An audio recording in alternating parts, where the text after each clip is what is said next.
We'll be talking to the head of the Pregnancy Advisory Service, who controversially thinks women should be allowed to have abortions based on gender.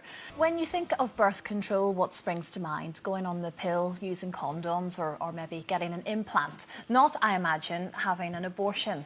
Well, Anne Furedi, the Chief Executive of the British Pregnancy Advisory Service, which is the UK's leading provider of abortions, thinks it should be. She believes abortion should be seen as any other form of family planning. And look, it's a very emotive subject. Yeah. I mean, I know it is, and everybody's got a different opinion. Sure. You see, by the mere fact that you've said that, in a way, it sends a message out to young people, look, kind of doesn't really matter. If you get pregnant, you can always get an abortion, get rid of the baby. And I personally think that that is a shocking message to send out. My problem with it is that you also think we should get rid of the 24-week limit.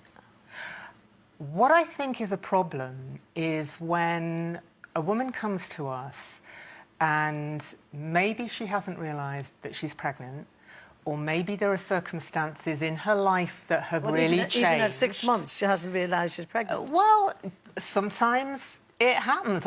But I just have to, on that particular point, I must say this, because my step-granddaughter was just gone beyond 24 weeks. And they said she wouldn't survive. She was a pound and a half, lying in a hand like that. They said she probably, if she did survive, she would never be tall. She's now a strapping, lovely girl who's a nurse. Now, you can never convince me that that 24-25 period isn't a lovely little person.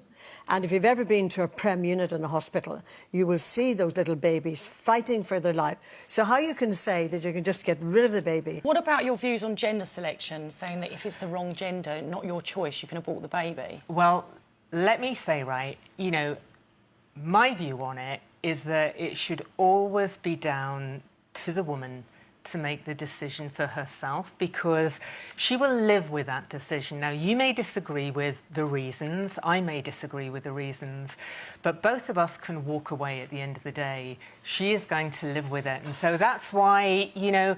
But then you're opening it up with all of those changes that you would like, you know, no time limit, no abortion should be, you know, considered a form.